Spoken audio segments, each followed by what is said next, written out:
हमारे ऐसे सभी साथियों जो किसी न किसी प्रतियोगी परीक्षा की तैयारी कर रहे हैं, उनका हार्दिक अभिनंदन है। हम आज एक सवाल को हल करेंगे 16, फिर उसका घात है 3/4, इसका मान ज्ञात कीजिए। ऐसे प्रश्न अक्सर प्रतियोगी परीक्षा में पूछे जाते हैं और बहुत सारे दोस्त जिनको वर्ग, घात, करनी इत्यादि अच्छे से नहीं आता, वो ऐसे प्रश्नों में उलझ जाते हैं। तो आइए हम इसको हल करके देखते हैं कि है कितना आसान। तो हमारा जो सवाल है वह है 16 का घात 3/4, इसका मान ज्ञात कीजिए। हम लोग इसको हल कर लेंगे। यहाँ पर दिया हुआ है 16 और उसका घात दिया है 3/4। तो ऐसे जो सवाल होते हैं वो इस प्रकार होते हैं कि यहाँ पर जो नीचे का घात है, जैसे इसका घात है 3/4, तो हमको किसी तरह से इसको इस प्रकार से 16 को हल करना है कि इसका घात 4 हो जाए। जब इसका घात 4 हो जाएगा तो 4 और 4 कट जाएगा और इसका घात 3 आ जाएगा। फिर इसके बाद हम इसको आसानी से हल कर लेंगे। तो ये बार बार प्रैक्टिस करेंगे या बार बार इसको देखेंगे तो आपको अच्छे से समझ में आएगा। एक बार में किसी को समझ में नहीं आएगा। अब जैसे 16 है तो सबसे पहले हम 16 का अभाज्य गुणनखंड निकाल लेते हैं। इस तरह से ये हो गया 16। सबसे पहले हम लोग 2 से भाग दे के देखेंगे। 2 एकम 2, 2 अट्ठे 16।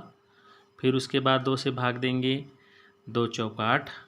फिर 2 से भाग देंगे, 2 दूना 4। उसके बाद फिर 2 से भाग देंगे, 2 एकम 2। इस तरह से जब आप 16 का अभाज्य गुणनखंड निकालेंगे तो निकल जाएगा 2 गुणा 2 और गुणा 2 और गुणा 2। अब यहाँ पर जो हमारा अभाज्य गुणनखंड है 2 गुणा 2 गुणा 2 गुणा 2, इसको हम लिख सकते हैं 2 का घात 4। अगर कोई संख्या जितने बार गुणा होती है, जैसे 2 यहाँ 4 बार गुणा है, तो हम लोग उसका घात 2 का घात 4 लिख सकते हैं। तो जब हमने 16 का अभाज्य गुणनखंड निकाला तो वह आ गया 2 का घात 4। तो ठीक उसी तरह से यहाँ पर जो 16 है, हम उस 16 के जगह में लिख सकते हैं 2 का घात 4। और इस 16 का पहले से घात है 3/4।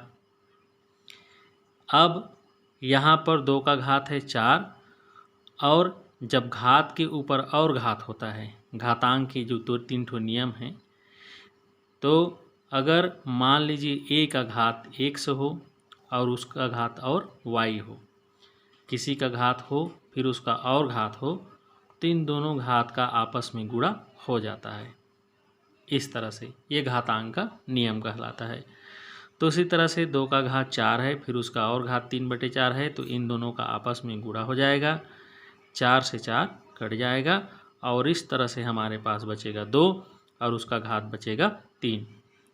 अब ये जो 2 का घात 3 है, इसका मतलब है 2 गुना 2 और गुना 2।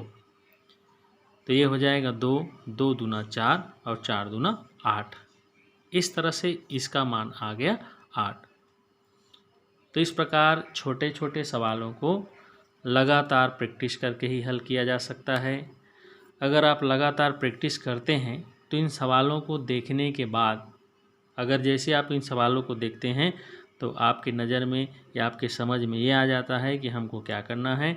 अगर नीचे में 4 घात है तो आपका दिमाग ज़रूर ये कहेगा कि हम 16 को इस प्रकार तोड़ें कि उसका घात 4 आ जाए। तो ये एक बार में नहीं होता है, लगातार प्रैक्टिस करते रहिए और लगातार प्रैक्टिस से इस प्रकार के सवाल आसानी से बन जाते हैं। अगर एक बार सवाल बनना शुरू हो गया तो कहीं पे कोई दिक्कत नहीं होता है।